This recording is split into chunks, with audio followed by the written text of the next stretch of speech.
السلام عليكم ورحمة الله وبركاته. وعليكم السلام ورحمة الله وبركاته.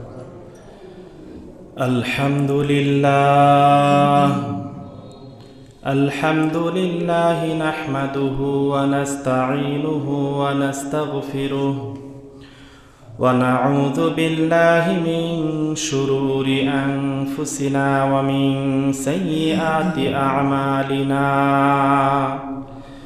من يهده الله فلا مضل له ومن يضلله فلا هادي له.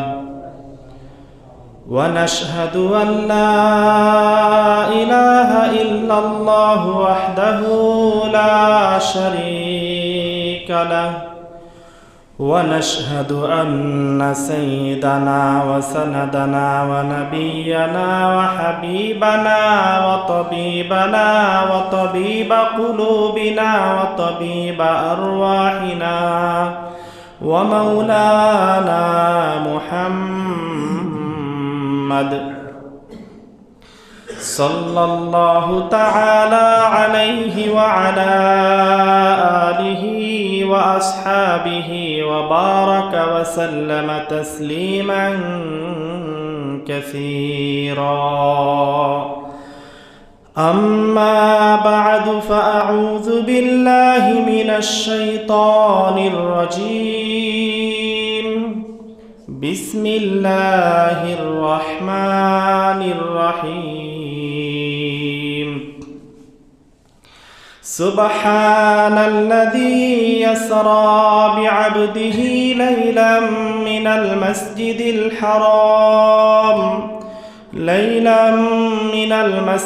الحرام إلى المسجد الأقصى الذي باركنا حوله لنريه من آياتنا إنه هو السميع البصير. وقال تعالى: ثم دنا فتدلى فكان قاب قوسين أو أدنى فأوحى إلى عبده ما أوحى. وقال نبينا وإمامنا وسيدنا وقدوتنا رسول الله صلى الله عليه وسلم: رأيت ربي عز وجل، أو كما قال النبي صلى الله عليه وسلم: آمنت بالله صدق الله مولانا العظيم وصدق رسوله النبي الكريم ونحن على ذلك من الشاهدين والشاكرين والحمد لله رب العالمين.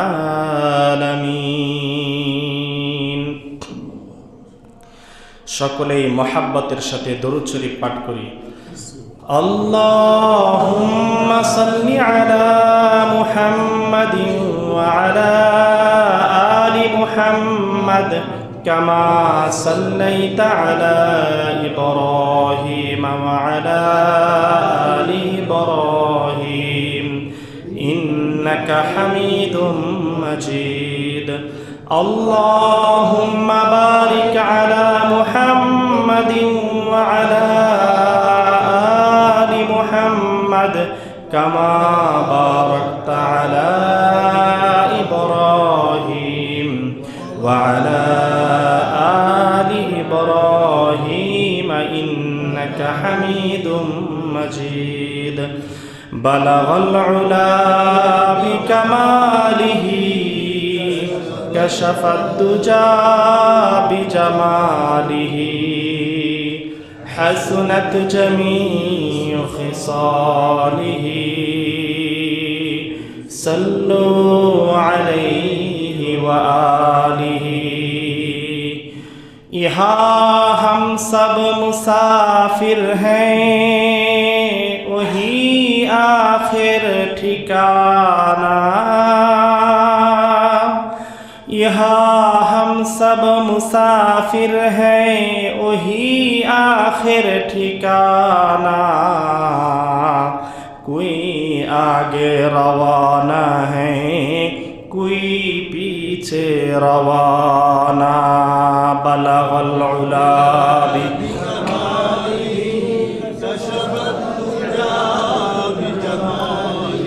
हसनत जमीउ खिसालिही। सल्लु अलैहि व आलिही। सल्लिमू या कौम बल सल्लु अला सदरुल अमीन मुस्तफा मा जा इल्ला रहमतल लिल आलामीन।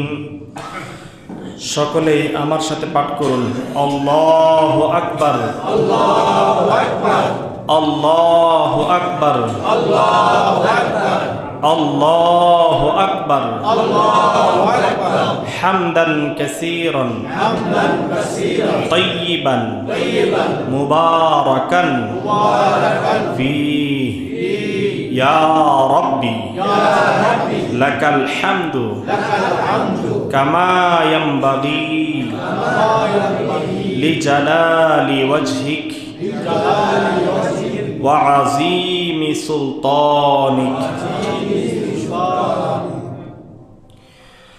আল্লাহ পাক রব্বুল আলামিনের শাহিন শাহ দরবারে লাখো কোটি শুকরিয়া জ্ঞাপন করছি যে মহান রব্বুল আলামিন আপনাকে আমাকে সুস্থ রেখে তার আদেশ জুমার নামাজ আদায়ের লক্ষ্যে পবিত্র মসজিদে আসার তৌফিক দান করেছেন। সকলে হৃদয় উজাড় করে কালিমাতুশ শুকর আদায় করি, বলি আলহামদুলিল্লাহ। লাখো কোটি দরুদ সালাম পেশ করি সৈয়দুল মুরসালিন খাতামুন নবিয়্যিন আশরাফুল আম্বিয়া সাকিয়ে কাউসার ইমামুল আম্বিয়া সৈয়দুল আম্বিয়া মুহাম্মাদুর রাসূলুল্লাহ সাল্লাল্লাহু আলাইহি ওয়াসাল্লামের পাক রওজায় আল্লাহ পাক রব্বুল আলামিন যার উম্মত করে আমাদেরকে শ্রেষ্ঠ করেছেন, সকলে আবারও বলি সাল্লাল্লাহু আলাইহি ওয়াসাল্লাম। আমরা বিগত কয়েক জুমা যাবত রসুল আকরাম সাল্লাল্লাহু আলাইহি ওয়াসাল্লামের ঐতিহাসিক ঘটনা, অবিস্মরণীয় ঘটনা মেরাজ সম্পর্কে আলোচনা শুনতেছিলাম। রসুল আকরাম সাল্লাল্লাহু আলাইহি ওয়াসাল্লামের মেরাজের পাঠ, প্রথম পাঠ শেষ হয়েছে, দ্বিতীয় পাঠ চলতেছে এবং দ্বিতীয় পাঠের একেবারেই শেষ মুহূর্তে, অর্থাৎ রসুল আকরাম সাল্লাল্লাহু আলাইহি ওয়াসাল্লাম যখন সিদরাতুল মুনতাহা থেকে নিয়ে আল্লাহ পাক রব্বুল আলামিনের আরশে আজিমের সামনে গিয়ে পৌঁছলেন, তখন আল্লাহ পাক রব্বুল আলামিনের পক্ষ থেকে বলা হলো, হে মুহাম্মদ, আপনি সরাসরি আমি রব্বুল ইজ্জাত আল্লাহ পাক রব্বুল আলামিনের আরশে আজিমের সামনে তথা সরাসরি আমার সামনে উপবিষ্ট হয়ে আছেন। আপনি আমার কাছে যা কিছু হাদিয়া পাঠানোর আপনি আমার কাছে হাদিয়া অর্পণ করুন। রসুল আকরাম সাল্লাল্লাহু আলাইহি ওয়াসাল্লাম চিন্তা করলেন, আল্লাহ পাক রব্বুল আলামিন হচ্ছেন রাজাধিরাজ, আল্লাহ পাক রব্বুল আলামিন হচ্ছেন গনি, আল্লাহ পাক রব্বুল আলামিন সমস্ত ধনভাণ্ডারের মালিক, আল্লাহ পাক রব্বুল আলামিন আসমান জমিনের মালিক, আল্লাহ পাক রব্বুল আলামিন গ্রহ নক্ষত্রের মালিক, আল্লাহ পাক রব্বুল আলামিন এই মণ্ডল ভ্রমণ্ডল উভয় মণ্ডল সকল মণ্ডলের মালিক, আল্লাহ পাক রব্বুল আলামিন সব কিছুর মালিক। আল্লাহ পাক রব্বুল আলামিনের সামনে আমি কি পেশ করব? পরক্ষণে রাসূল আকরাম সাল্লাল্লাহু আলাইহি ওয়াসাল্লাম আল্লাহ পাক রব্বুল আলামিনের সামনে সিজদায় লুটিয়ে পড়লেন, অতঃপর পাঠ করলেন আত-তাহিয়াতু লিল্লাহি ওয়াস-সালাওয়াতু ওয়াত-তাইয়্যিবাত। রাসূল আকরাম সাল্লাল্লাহু আলাইহি ওয়াসাল্লাম আল্লাহ পাক রব্বুল আলামিনের সামনে পেশ করলেন, হে আল্লাহ, আমার পক্ষ থেকে আমি যা আপনার কাছে হাদিয়া হিসেবে প্রেরণ করতে পারি সেটা হলো, হে আল্লাহ, আমার মৌখিক যত ইবাদত আছে সমস্ত ইবাদত আপনার জন্য। হে আল্লাহ, আমার শরীরের দ্বারা যত ইবাদত আমি করতে পারি সকল ইবাদত আপনার জন্য। হে আল্লাহ, আমার মাল দ্বারা যত ইবাদত আমি করতে পারি সকল ইবাদত আপনার জন্য।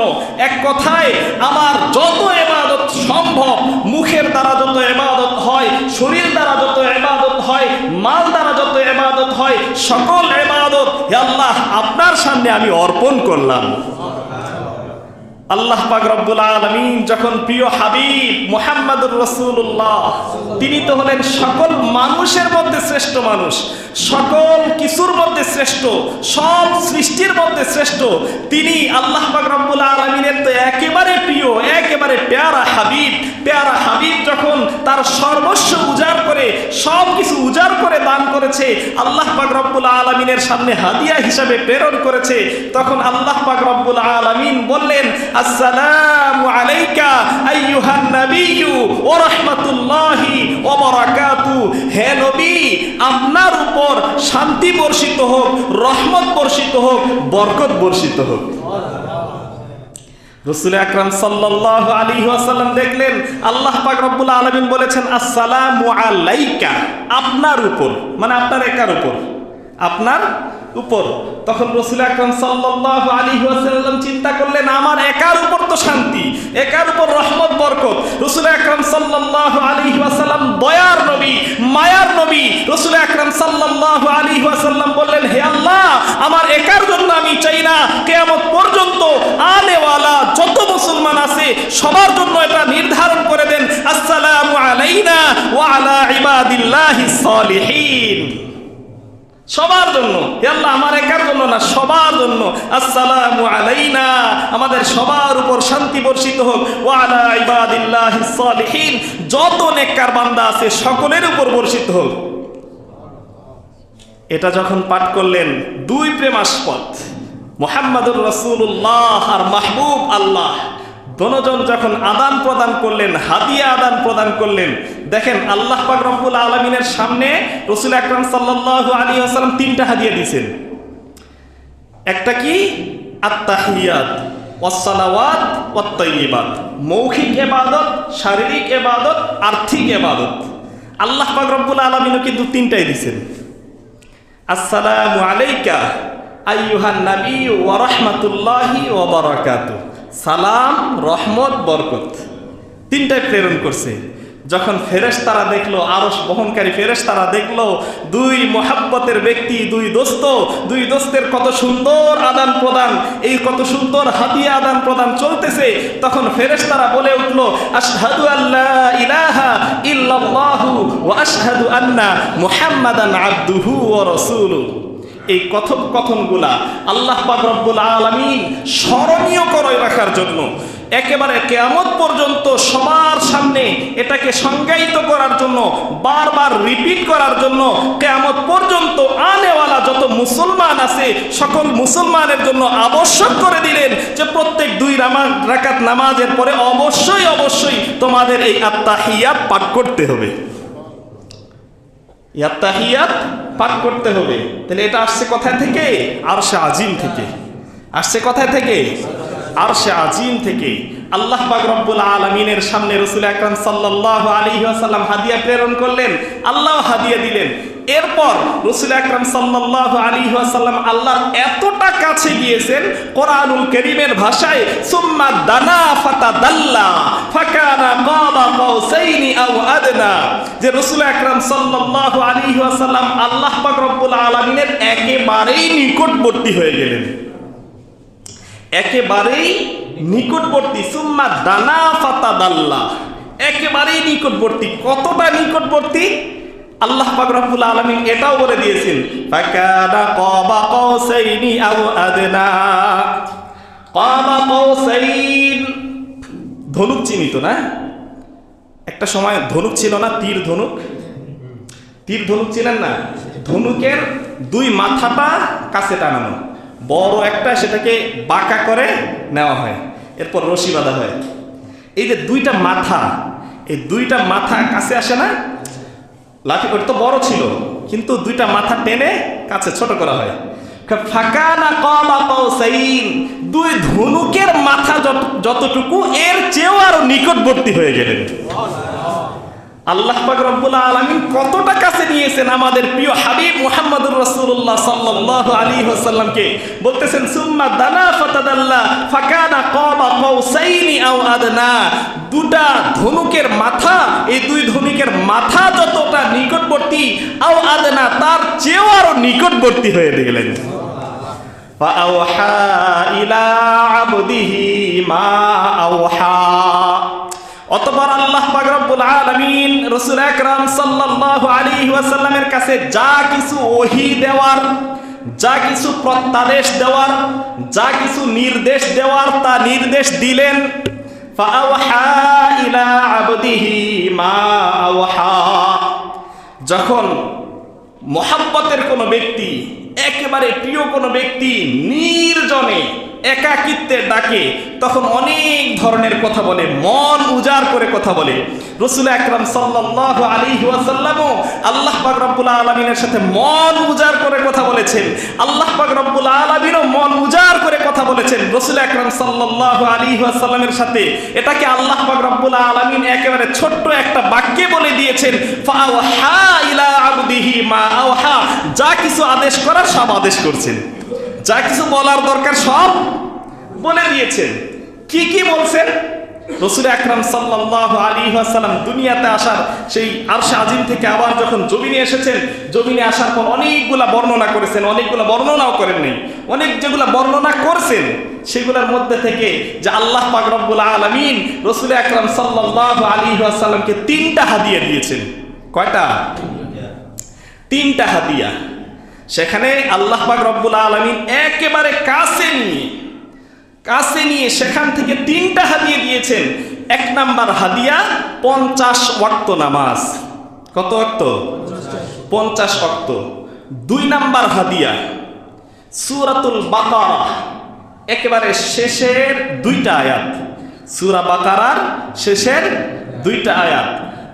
আমানার রাসূলু বিমা উনজিলা ইলাইহি মির রাব্বিহি ওয়াল মুমিনুন কুল্লুন আমানা বিল্লাহি ওয়া মালাইকাতিহি ওয়া কুতুবিহি ওয়া রুসুলিহি লা নুফাররিকু বাইনা আহাদিম মির রুসুলিহি ওয়া ক্বালু সামি'না ওয়া আতা'না গুফরানাকা রাব্বানা ওয়া ইলাইকাল মাসির লা ইউকাল্লিফুল্লাহু নাফসান ইল্লা উসআহা লাহা মা কাসাবাত ওয়া আলাইহা মা ইকতাসাবাত ربنا لا تؤاخذنا إن نسينا أو أخطأنا ربنا ولا تحمل علينا إصرا كما حملته على الذين من قبلنا ربنا ولا تحملنا ما لا طاقة لنا به واعف عنا واغفر لنا وارحمنا أنت مولانا فانصرنا على القوم الكافرين الله أكبر। এই যে 2টা আয়াত, এই 2টা আয়াত আল্লাহ পাক রব্বুল আলামিন রাসূল আকরাম সাল্লাল্লাহু আলাইহি ওয়াসাল্লামকে দান করছেন কোথায়? আরশে আজিমে। কোথায় দান করছেন? আরশে আজিমে দান করছেন। এই 2টা নিয়ে যদি কোনোদিন সময় পাই, এই 2টা আয়াত নিয়ে একদিন তাফসীর করব ইনশাআল্লাহ, এবং 2টা আয়াতের বিস্তারিত আলোচনা করব। আজকে শুধু একটু ফজিলত বর্ণনা করে দিই, ছোট্ট আকারে ফজিলত বর্ণনা করি। এই 2টা আয়াত সম্পর্কে রাসূল আকরাম সাল্লাল্লাহু আলাইহি ওয়াসাল্লাম বলেন, এই 2টা আয়াত এমন যে 2টা আয়াত আল্লাহ পাক রব্বুল আলামিন আমাকে সরাসরি হাদিয়া হিসেবে দান করছেন। 2 নাম্বার, এই 2টা আয়াত এমন যে 2টা আয়াত আল্লাহ পাক রব্বুল আলামিন পৃথিবী এবং আসমান জমিন সৃষ্টিরও আরো 2000 বছর আগে লিপিবদ্ধ করেছেন। পৃথিবী, আসমান, জমিন, গ্রহ, নক্ষত্র সব কিছু সৃষ্টিরও 2000 বছর আগে লিপিবদ্ধ করছেন। এই 2টা আয়াত এমন যে আল্লাহ পাক রব্বুল আলামিন অন্য কোন নবীকে দেয় নাই, একমাত্র আমাকেই দান করেছেন। 4 নাম্বার, এই 2টা আয়াত এমন যে এই 2টা আয়াত আল্লাহ পাক রব্বুল আলামিনের পক্ষ থেকে একটা নূর। কি? এক ফেরেশতা রাসূল আকরাম সাল্লাল্লাহু আলাইহি ওয়াসাল্লামের কাছে এসেছিলেন, এসে বলছেন যে ইয়া রাসূলুল্লাহ, আল্লাহ পাক রব্বুল আলামিনের পক্ষ থেকে আপনাকে 2টা নূর দেওয়া হলো। দুইটা নূর কি কি? একটা হলো সূরাতুল ফাতিহা, আর একটা হলো সূরা বাকারার শেষের 2 আয়াত। সূরাতুল ফাতিহা আর সূরা বাকারার শেষের 2 আয়াত, এই দুইটা হলো নূর। সুতরাং আপনি এই যা কিছু পাঠ করবেন সবকিছুই আল্লাহ তাআলা আপনাকে দান করবেন। সূরা ফাতিহার মধ্যেও দোয়া, আর এটাও দোয়া। এগুলা যা কিছু করবেন সব দোয়া আল্লাহর কাছে কবুল, সব দোয়া আল্লাহর কাছে কবুল। আমি ফজিলত আর কি সামান্য আকারে ফজিলত বর্ণনা করতেছি। এটা সম্পর্কে আরো ফজিলত হলো, কোন ব্যক্তি যদি রাতের বেলা এই দোয়া পাঠ করে, এই আয়াত দুইটা পাঠ করে, সারা রাতে নামাজ পড়লে যে সওয়াব আল্লাহ পাক রব্বুল আলামিন সে সওয়াব দান করবেন। এই দুইটা আয়াত এমন, কোন ব্যক্তির বাসায় যদি এই দুইটা আয়াত সকাল সন্ধ্যা পাঠ করা হয়, কোন বাড়িতে সকাল সন্ধ্যা যদি এই দুইটা আয়াত পাঠ করা হয়, সেই বাড়ির সকল প্রকার দুষ্কৃতিকারী মানুষ শয়তান, জিন শয়তান, সকল শয়তান থেকে আল্লাহ তাআলা হেফাজত করবে। এই দুইটা আয়াত এমন, কোন ব্যক্তি যদি এই দুইটা আয়াত পাঠ করে, আল্লাহ পাক রব্বুল আলামিন শয়তানের ওয়াসওয়াসা থেকে তাকে হেফাজত করবেন। তো এই দুইটা আয়াত পাঠ করা দরকার কিনা? এই দুইটা আয়াত শিখার দরকার আছে কিনা? আমরা এই দুইটা আয়াত শিখবো এবং নিয়মিত আমল করবো ইনশাআল্লাহ। 2 নাম্বার হাদিয়া গেল। 3য় নাম্বার হাদিয়া, রাসূল আকরাম সাল্লাল্লাহু আলাইহি ওয়াসাল্লামকে আল্লাহ পাক রব্বুল আলামিন বলে দিয়েছেন, হে নবী, আপনার যত উম্মত আছে সমস্ত উম্মতকে আমি জান্নাত দান করব, তবে মুশরিক ছাড়া। সমস্ত উম্মত, রাসূল আকরাম সাল্লাল্লাহু আলাইহি ওয়াসাল্লামের সমস্ত উম্মত বলতেছেন, সমস্ত উম্মতকে আমি জান্নাত দান করব, তবে মুশরিক ছাড়া, যারা শিরিক করবে না। শিরিক করলে তার জন্য জান্নাত নাই। শিরিক ব্যতীত আপনার যত গুনাহগার উম্মতই হোক না কেন, তাদেরকে আমি মাফ করে তাদেরকে জান্নাত দান করব।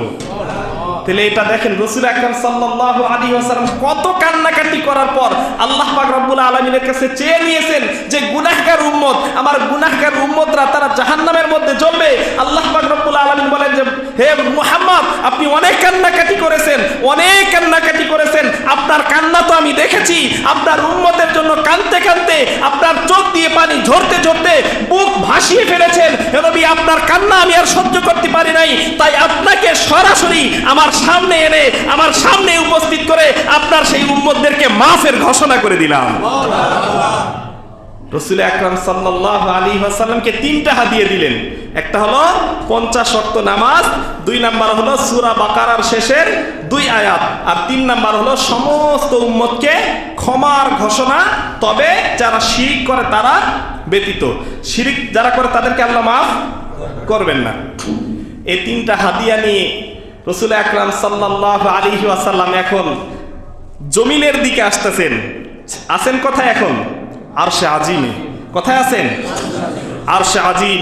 রাসূল আকরাম সাল্লাল্লাহু আলাইহি ওয়াসাল্লাম আরশে আজিম থেকে নামা শুরু করলেন।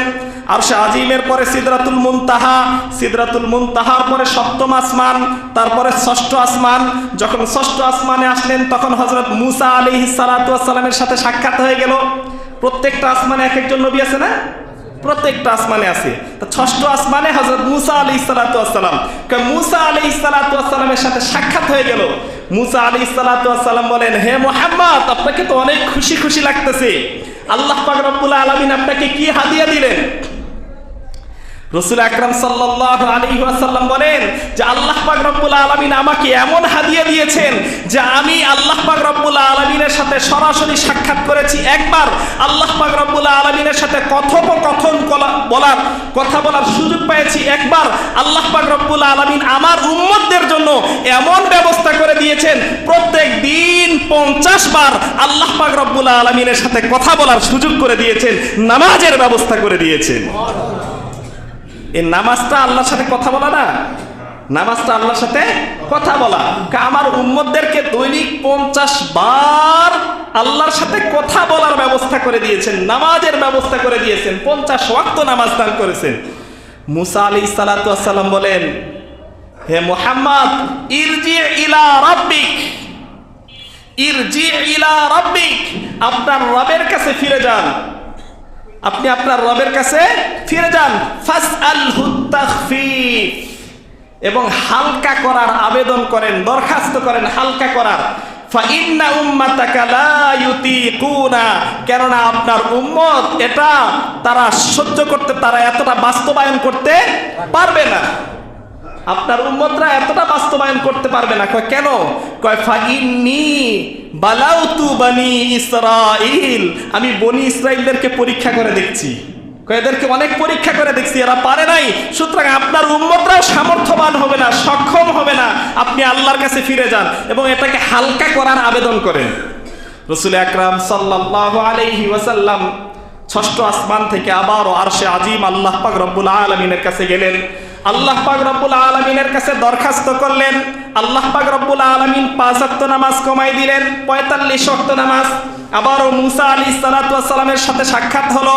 মুসা আলাইহিস সালাতু ওয়াস সালাম আবারও বললেন, ইরজি ইলা রাব্বিকা ফাসআলহু তাখফিফ, আপনি আবার আপনার রবের কাছে যান এবং হালকা করার আবেদন করেন। রাসূল আকরাম সাল্লাল্লাহু আলাইহি ওয়াসাল্লাম আবারও আল্লাহ পাক রব্বুল আলামিনের কাছে গেলেন। আল্লাহ পাক রব্বুল আলামিন আবারও 5 ওয়াক্ত নামাজ কমাই দিলেন। আবারও হযরত মুসা আলাইহিস সালাতু ওয়াস সালামের সাথে যখন সাক্ষাৎ হলো, মুসা আলাইহিস সালাতু ওয়াস সালাম আবারও বললেন, ইরজি ইলা রাব্বিকা ফাসআলহু তাখফিফ, আপনি আপনার রবের কাছে যান, আবার হালকা করার আবেদন করেন। আবারও গেল, এভাবে বারবার যাতায়াত হলো। একবার দুইবার না, 9 বার গেলেন আল্লাহ পাক রব্বুল আলামিনের কাছে। আল্লাহ পাক রব্বুল আলামিন কমাইতে এক একবার 5 ওয়াক্ত করে নামাজ কমানোর পরে 150 থেকে নিয়ে 45 ওয়াক্ত শেষ করে মাত্র 5 ওয়াক্ত হলো। যখন মাত্র 5 ওয়াক্ত, তখন আল্লাহ পাক রব্বুল আলামিন রাসূল আকরাম সাল্লাল্লাহু আলাইহি ওয়াসাল্লামকে বলতেছেন, হে মুহাম্মদ, লা ইউবাদদালুল কওলু লাদাইয়া ওয়া মা আনা বিযাল্লাবিল লিল আবিদ, আমি যখন কোনো কথা বলি তখন আমার কথার কোনো পরিবর্তন হয় না, আমি বান্দাদের উপর কারো উপর জুলুমও করি না। সুতরাং আমি আপনার উপর 50 ওয়াক্ত নামাজকে ফরজ করে দিয়েছি, এই কথার কোনো পরিবর্তন নাই। 50 ওয়াক্ত নামাজই, এর মধ্যে কোনো পরিবর্তন নাই। আর আমার নীতি হলো, কোন ব্যক্তি যদি একটা নেক কাজ করে, একটা নেক কাজকে আমি 10 দিয়ে গুণ দিয়ে 10টা দান করি। কয়টা? মান জাআ বিল হাসানাতি ফালাহু আশরু আমসালিহা। আল্লাহ পাক রব্বুল আলামিন বলেন, কোন ব্যক্তি যখন একটা নেক কাজ করে, ফালাহু আশরু আমসালিহা, তার অনুরূপ আমি আরো 10টা তাকে দান করি। সুতরাং 50 ওয়াক্ত নামাজ থেকে 5 ওয়াক্ত নামাজ এসেছে। এই 5 ওয়াক্ত নামাজ আপনার উম্মতরা যদি দিন রাত এই 5 ওয়াক্ত নামাজ পড়ে, আমি আল্লাহ তাকে 50 ওয়াক্তের সওয়াব দান করব। আমি আল্লাহ, আমার কথার কোনো পরিবর্তন নাই, আমি 50 ওয়াক্ত ফরজ করেছি, 50 ওয়াক্তই। তবে আপনার উম্মতরা মাত্র 5 ওয়াক্ত আদায় করবে, আমি 50 ওয়াক্তের সওয়াব দিয়ে দিব। রাসূল আকরাম সাল্লাল্লাহু আলাইহি ওয়াসাল্লাম আল্লাহ পাক রব্বুল আলামিনের কাছে আবার আসলেন, মুসা আলাইহিস সালাতু ওয়াস সালামের কাছে। মুসা আলাইহিস সালাতু ওয়াস সালাম বলে যে এখনো 5 ওয়াক্ত আছে, আপনি আবারও ফিরে যান। ইরজি ইলা রাব্বিকা ফাসআলহু তাখফিফ, আপনি আপনার রবের কাছে ফিরে যান, আরো হালকা করার আবেদন করেন।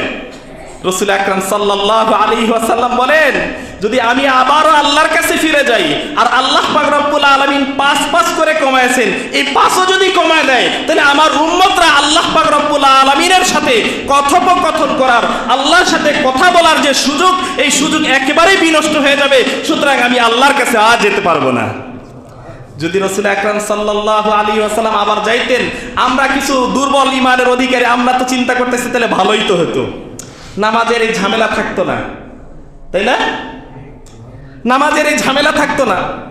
অনেকে তো দুর্বল ঈমানদার এমনই মনে করতেছি, এমন করতেও পারে, কেননা আল্লাহ পাক রব্বুল আলামিন যেই নামাজ সবচেয়ে গুরুত্ব দিয়ে জমিনের মধ্যে না ফেরেশতা দিয়ে নাজিল করে না, সরাসরি নিজে ডেকে নিয়ে সরাসরি সামনে ফরজ করলেন, আমরা কিভাবে সেই নামাজ না পড়ে থাকতে পারি? আমরা কিরকম ঈমানের অধিকারী যে আমাদের পেয়ারা হাবিব মুহাম্মদুর রাসূলুল্লাহ সাল্লাল্লাহু আলাইহি ওয়াসাল্লামকে সরাসরি ডেকে নিয়েছেন। দেখেন, অন্যান্য যত ফরজ বিধান, রোজা আল্লাহ পাক রব্বুল আলামিন ফেরেশতার মাধ্যমে ফরজ করেছেন, হজ আল্লাহ পাক রব্বুল আলামিন জিবরাইল আমিনের মাধ্যমে ফরজ করেছেন, যাকাত আল্লাহ পাক রব্বুল আলামিন জিবরাইল আমিনের মাধ্যমে ফরজ করেছেন। অন্যান্য সকল ইবাদত ফেরেশতার মাধ্যমে আদেশ দেওয়া হয়েছে, কিন্তু একমাত্র নামাজ আল্লাহ পাক রব্বুল আলামিন কোন মাধ্যমে দেয় নাই। সরাসরি আল্লাহ পাক রব্বুল আলামিন সাত আসমানের উপরে আরশে আজিমে ডেকে নিয়ে সরাসরি নাজিল করেছেন, সরাসরি আদেশ দিয়েছেন। কতটা গুরুত্বপূর্ণ! তারপরও আমরা সেই নামাজ পড়ি না, তারপরও সেই নামাজ পড়ি না। রাসূল আকরাম সাল্লাল্লাহু আলাইহি ওয়াসাল্লাম বলেন, আমি আল্লাহর কাছে আর ফিরে যেতে পারবো না। যদি আবার যাই তাহলে এই 5 ওয়াক্তও যদি আল্লাহ পাক রব্বুল আলামিন কমিয়ে দেয়, আমার উম্মতরা আল্লাহ পাক রব্বুল আলামিনের সাথে কথোপকথন করার আর ব্যবস্থা থাকবে না। রাসূল আকরাম সাল্লাল্লাহু আলাইহি ওয়াসাল্লাম এরপরে এক এক আসমান থেকে নামা শুরু করলেন। পঞ্চম আসমান, তৃতীয় আসমান, চতুর্থ আসমান, তৃতীয় আসমান, দ্বিতীয় আসমান, এক এক আসমান করে নামতে নামতে আবারও বাইতুল মুকাদ্দাসে আসলেন। বাইতুল মুকাদ্দাসে বরাক বাধা ছিল না? বাইতুল মুকাদ্দাসে বরাক বাধাই আছে। আবারও বাইতুল মুকাদ্দাসে নামলেন। কোন কোন মুফাসসিরিন একরামের মতে এই সমস্ত নবীদেরকে একত্রিত করার পর 2 বার নামাজ হয়েছিল। একটা হলো এই যে ফিরার সময়, আরেকবার তো শুরুতে হয়েছিল। কারো কারো মতে শুধু ফিরার সময় হয়েছিল, শুরুটা হয়নি। কারোর মতে শুরুতে হয়েছিল, ফিরার সময় হয়নি। যেটাই হোক না কেন, তো এখানে আবার সমস্ত নবীদেরকে একত্রিত করে আবারও রাসূল আকরাম সাল্লাল্লাহু আলাইহি ওয়াসাল্লামের ইমামতিতে সমস্ত নবীদেরকে সাথে নিয়ে রাসূল আকরাম সাল্লাল্লাহু আলাইহি ওয়াসাল্লাম নামাজ পড়লেন 2 রাকাত। 2 রাকাত নামাজ পড়ে আবারও সেই বরাকে আরোহণ করে আবারও বাইতুল্লাহ মক্কায় চলে আসলেন। বাইতুল্লাহতে যখন রাসূল আকরাম সাল্লাল্লাহু আলাইহি ওয়াসাল্লাম চলে আসলেন, রাসূল আকরাম সাল্লাল্লাহু আলাইহি ওয়াসাল্লাম ছিল তো হযরত উম্মে হানি রাদিয়াল্লাহু তাআলা আনহার ঘরে। ওই ঘরে যে তিনি উযু করেছিলেন, উযু করার পানি তখনও গড়িয়ে গড়িয়ে পড়তেছে। এত কিছু। বাইতুল্লাহ থেকে নিয়ে বাইতুল মুকাদ্দাস, বাইতুল মুকাদ্দাস থেকে নিয়ে এক এক আসমান উঠতে উঠতে 7ম আসমান, তার উপরে আবার জান্নাত জাহান্নাম সব কিছু দেখছেন। তারপর আরশে আজিমে গেছেন, আল্লাহর সাথে কথাবার্তা বলে আবার আসতেছেন। এই বিশাল দূরত্ব যুগ যুগ ধরেও যেই সফর শেষ হবে না, এই বিশাল দূরত্বের সফর শেষ করে আসছেন। আসার পরে দেখেন এখনো উজুর পানি গড়িয়ে গড়িয়ে পড়ছে। আবার এই যে দরজার মধ্যে আমরা কড়া লাগাই না? কেউ তো কড়া লাগায়, কেউ শিকল লাগায়, কেউ ছিটকিনি লাগায়। যেটাই হোক না কেন, আগের মানুষ এই গোল আকারের 2টা কড়া লাগাই দিত, তাই না? গোল আকারের 2টা কড়া, এই 2 কড়ার মধ্যে তালা লাগাই দিত, তাই না? এরকম ছিল 2 কড়া। এটা কড়া বলে। এই কড়া খটখটায়, আপনি যখন দরজা খুলবেন লাগাবেন, ওই কড়াটা দরজার মধ্যে ঠকঠক হয় এবং এটা বেশ কিছুক্ষণ ঝুলতে থাকে, বেশ কিছুক্ষণ দলতে থাকে। রাসূল আকরাম সাল্লাল্লাহু আলাইহি ওয়াসাল্লাম বলেন, আমি যখন মক্কাতে ফিরে গেছি সেই ঘরের দরজার কড়া তখনও লড়তে ছিল, এবং আমি যেই বিছানায় শুয়েছিলাম সেই বিছানায় তখনও গরম উষ্ণ ভাব রয়ে গেছে। এত দীর্ঘ সফর থেকে ফেরার পরও এখনো এটা আশ্চর্য লাগে না? এটা আশ্চর্য লাগে না? এটা তো আশ্চর্য লাগে যে এত দীর্ঘ সফর, এটা শেষ করার পর আসছে এখনো স্বাভাবিকভাবে রয়েছে। এটা তো আমাদের কাছে আশ্চর্য, আল্লাহর কাছে আশ্চর্য না। কেননা আল্লাহ যে এই ঘটনা যখন বর্ণনা করতেছেন তখন সর্বপ্রথম শব্দ আল্লাহ পাক রব্বুল আলামিন বলেছেন সুবহানাল্লাযী আসরা। সুবহান মানে পবিত্র। সুবহান মানে কি? পবিত্র। আল্লাহ পাক রব্বুল আলামিন পবিত্র। কি থেকে পবিত্র? সমস্ত অক্ষমতা থেকে পবিত্র। আমরা অক্ষম, আমাদের কাছে আশ্চর্য হতে পারে, আমাদের কাছে অসম্ভব হতে পারে, আল্লাহর কাছে অসম্ভব না। দুনিয়ার একটা নীতি দেখেন, কোন প্রধানমন্ত্রী এক জেলা থেকে আরেক জেলায় যাবে বা কোথাও সফর করবে, সফর যখন করবে, রাস্তায় যখন নামবে, তখন রাস্তার চতুর্দিক থেকে একেবারে রাস্তা ব্লক, কেউ আর ওই রাস্তায় চড়তে পারবে না, তাই না? আমাদের সাবেক ফ্যাসিস্ট প্রধানমন্ত্রী যখন যাইতো বাড়িতে তখন পুরা রাস্তা বন্ধ থাকতো, কেউ উঠতে পারতো না। বর্তমান প্রধান উপদেষ্টা তিনিও যখন কোথাও যান, যেই রাস্তাতে যাবেন সেই রাস্তা ব্লক, সেই রাস্তায় আর কেউ যেতে পারবে না যতক্ষণ না পর্যন্ত তার সফর শেষ হবে। কিছুদিন আগে আমাদের তারেক রহমান সাহেব যখন আসলেন তখনও 300 ফিটে পুরা চতুর্দিক থেকে একেবারে আবদ্ধ, তাই না? ওই রাস্তাগুলো পুরা বন্ধ, যেন কেউ ওই রাস্তায় আর যেতে না পারে। তাহলে একজন সম্মানিত ব্যক্তি, সেই সম্মানিত ব্যক্তি কোথাও সফর করবেন, তার সফরের জন্য দেশের রাষ্ট্রের অনেক জিনিস বন্ধ রাখা হয়, অনেক রাস্তা বন্ধ, অনেক জিনিস বন্ধ রাখা হয়, যে যতক্ষণ না পর্যন্ত তার সফর শেষ হবে ততক্ষণ পর্যন্ত এটা বন্ধ থাকবে। তা আল্লাহ পাক রব্বুল আলামিন তার সবচেয়ে প্রিয় হাবিব, সবচেয়ে সম্মানিত ব্যক্তি, তার সফর হবে, তার সফর আল্লাহর সাথে হবে, তখন আল্লাহ পাক রব্বুল আলামিন সব কিছুকে বন্ধ রাখবেন, এটাই তো স্বাভাবিক। দুনিয়ার সব চলাচল বন্ধ হয়ে গেছিল, আসমান জমিন সব ঘূর্ণয়মান বন্ধ হয়ে গেছিল, গ্রহ নক্ষত্র সব ঘূর্ণমান বন্ধ হয়ে গেছিল, সব স্থবির স্বাভাবিক গতিতে ছিল, জায়গায় ছিল। আর রাসূল আকরাম সাল্লাল্লাহু আলাইহি ওয়াসাল্লামের দীর্ঘ সফর আল্লাহ পাক রব্বুল আলামিন করাই নিয়ে আসছেন, আর মুহূর্তের মধ্যে দেখেছেন যে এখনো সেই পানি গড়িয়ে গড়িয়ে পড়ছে। এটা আল্লাহর কাছে সম্ভব কিনা? আল্লাহর কাছে সম্ভব কিনা? আল্লাহর কাছে সম্ভব। এটা কেউ বলতে পারবে না যে না এটা তো অসম্ভব, অবাস্তব জিনিস, এটা হতে পারে না। এটা যদি কেউ বলে তাহলে তার ঈমান থাকবে না, তার ঈমান থাকবে না। রাসূল আকরাম সাল্লাল্লাহু আলাইহি ওয়াসাল্লাম মক্কায় ফিরে গেলেন। মক্কায় ফিরে যাওয়ার পর পরের দিন সকালবেলা বাইতুল্লাহতে ফজরের নামাজ পড়ে বাইতুল্লাহর যারা আছে এদের সবাইকে বলা শুরু করলেন যে আমি গত রাতে এখান থেকে বাইতুল মুকাদ্দাসে গিয়েছিলাম, বাইতুল মুকাদ্দাস থেকে এক এক করে সপ্তম আসমান পাড়ি দিয়ে আরশে আজিবে গিয়ে সরাসরি আল্লাহ পাক রব্বুল আলামিনকে দেখেছি। এখন যারা মক্কার কুরাইশ কাফেররা আছে এরা তো ঠাট্টা করা শুরু করে দিল, আরে বলে কি এক রাতে, আবার এক রাতও না, এক রাতের একটু মুহূর্তে, এই মুহূর্তে নাকি এখান থেকে বাইতুল মুকাদ্দাস সেটা প্রায় 1 মাসের রাস্তা, এই 1 মাসের রাস্তা পাড়ি দিয়েছে। তাও তো মানলাম এটা হলো কোনোভাবে হলে হতেও পারে, কিন্তু সেখান থেকে আবার আসমান পাড়ি দিয়ে আরশে আজিমে গিয়ে আবার নাকি এক রাতেই ফিরে আসছে, এটা অসম্ভব, অবাস্তব একটা জিনিস। মুহাম্মদের বিরুদ্ধে আমরা পেয়েছি, মুহাম্মদকে ঠাট্টা করার একটা জিনিস পেয়েছি। মুহাম্মদকে যারা বিশ্বাস করে তাদেরকে নিয়ে আমরা ঠাট্টা করতে পারবো। এখন এরা ঠাট্টা শুরু করে দিল, যেটা অবাস্তব একটা জিনিস। মুহাম্মদ পাগল হয়ে গেছে, মুহাম্মদ অবান্তর একটা কথা বলতেছে, অবাস্তব একটা কথা বলতেছে, ঠাট্টা করা শুরু করে দিল। এরা তাকায় তাকায় দেখলো যে এখানে আবু বকর নাই, আর আবু বকরে দিয়ে যদি অস্বীকার করা যায় তাহলে মুহাম্মদের কোমর ভেঙে যাবে, মুহাম্মদের কোমর ভেঙে যাবে, আবু বকর অস্বীকার করবে, সুতরাং সমস্ত মুসলমানরাই অস্বীকার করে ফেলবে, মুসলমানরা আর তার আনিত ধর্ম মানবে না, তার কথা মানবে না, মুসলমানরা আবার আমাদের আগের ধর্মে ফিরে আসবে। এই চিন্তা করে এরা দৌড় দিল, দৌড়ে গিয়ে আবু বকর সিদ্দিক রাদিয়াল্লাহু তাআলা আনহুর কাছে গেল। আবু বকর সিদ্দিক রাদিয়াল্লাহু তাআলা আনহুকে বলতেছেন, শুনছো তোমার বন্ধু কি বলছে? তোমার বন্ধু কি আজগুবি অবাস্তব অবান্তর একটা কথা বলছে? কি বলছে? তোমার বন্ধু বলেছে যে এক রাতে সে এখান থেকে নাকি বাইতুল মুকাদ্দাসে গেছে, সেখান থেকে নাকি আবার এক এক আসমান পাড়ি দিয়ে সপ্তম আসমানের উপরে আরশে আজিবে গিয়ে আল্লাহর সাথে সাক্ষাৎ করে আবার নাকি ফিরে আসছে। আবু বকর সিদ্দিক রাদিয়াল্লাহু তাআলা আনহু বলেন, এটা কি আসলে মুহাম্মদ বলেছে? মুহাম্মদ কি আসলে এই কথা বলেছে?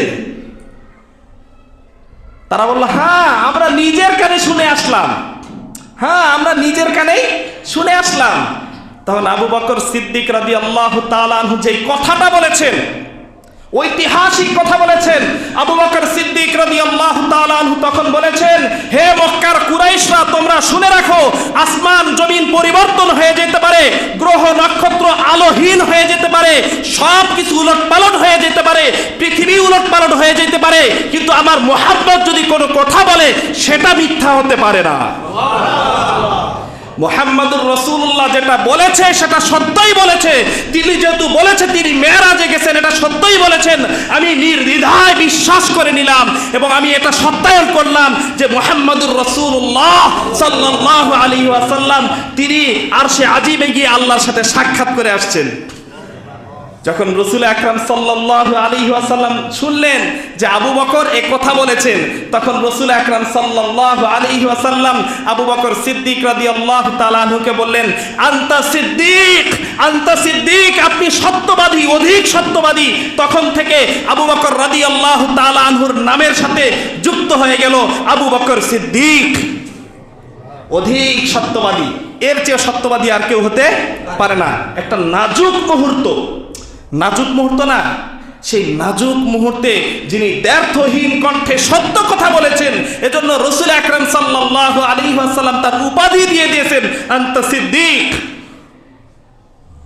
এখন তাও তো এরা মানতে রাজি না। এটা কিভাবে হতে পারে? অবাস্তব একটা জিনিস, অবান্তর একটা কথা। এরা তখন রাসূল আকরাম সাল্লাল্লাহু আলাইহি ওয়াসাল্লামকে বিভিন্ন সূরতে বিভিন্ন প্রশ্ন করা শুরু করলেন।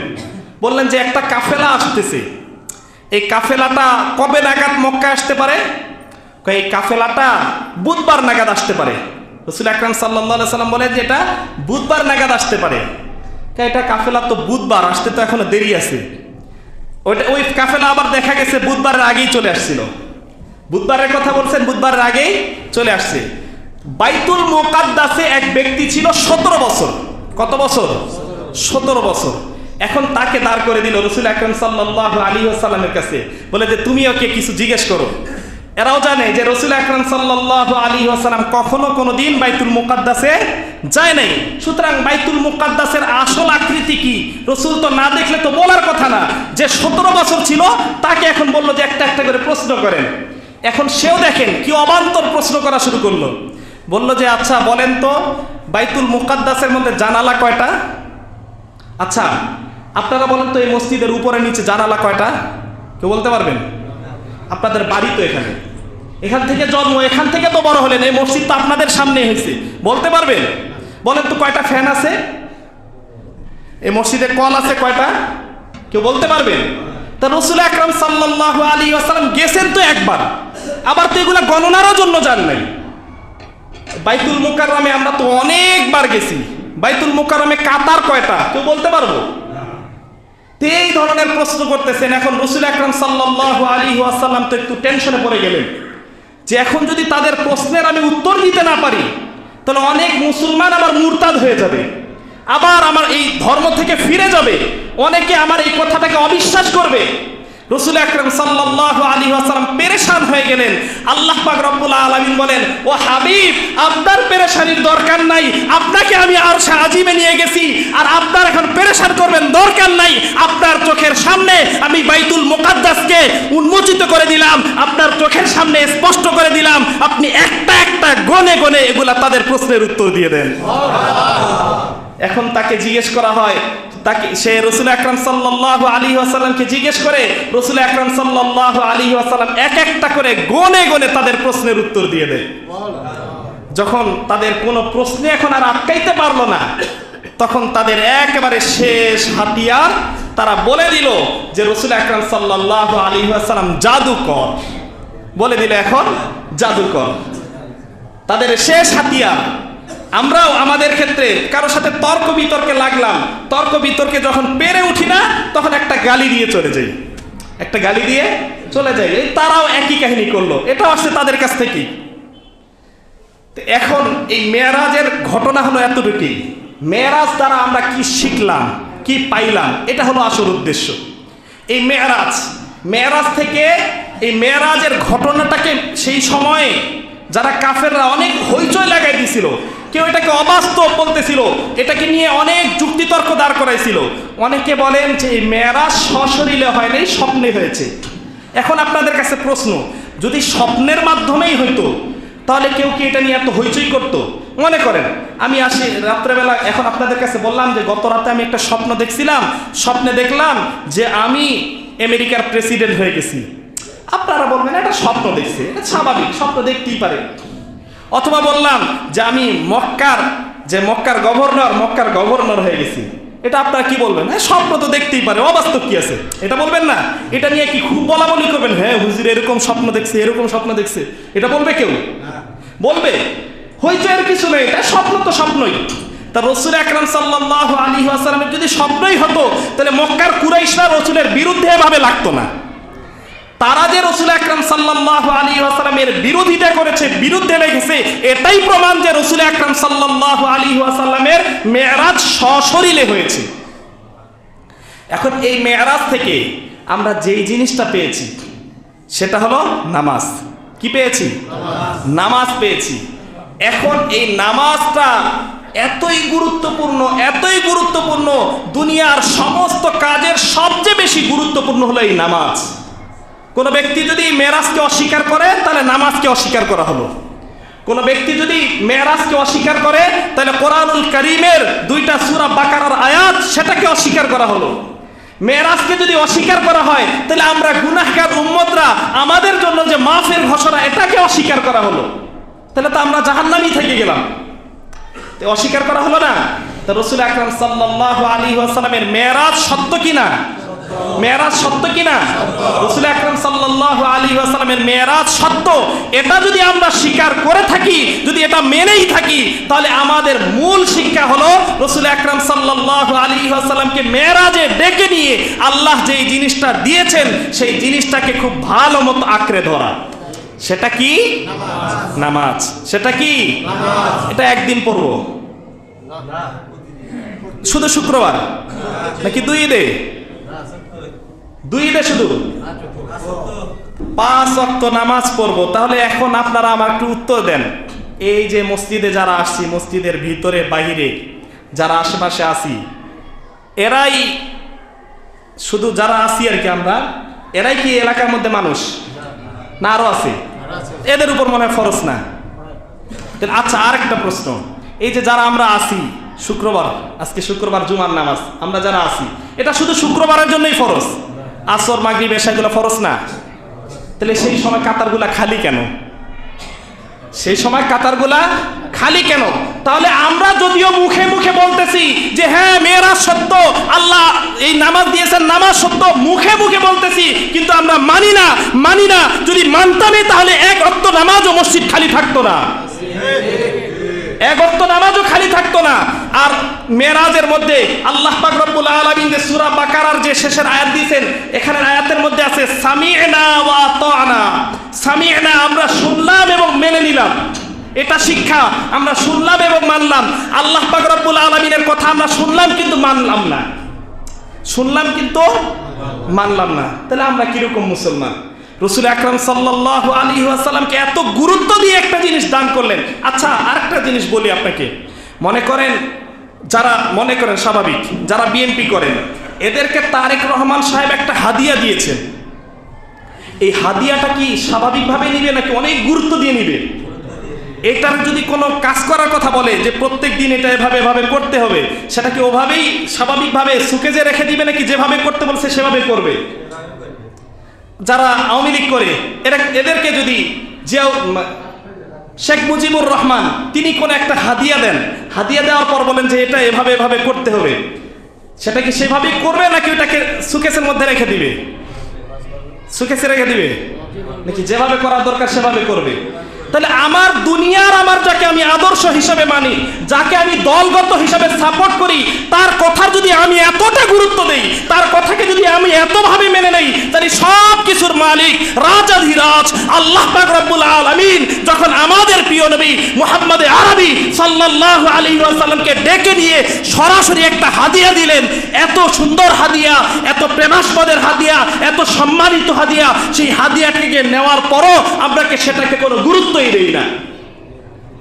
আল্লাহ পাক রব্বুল আলামিন আমাদেরকে বুঝার তৌফিক দান করুন এবং মেরাজের থেকে শিক্ষা নিয়ে 5 ওয়াক্ত নামাজ প্রত্যেক দিন ঠিকমতো আদায় করার তৌফিক দান করুক।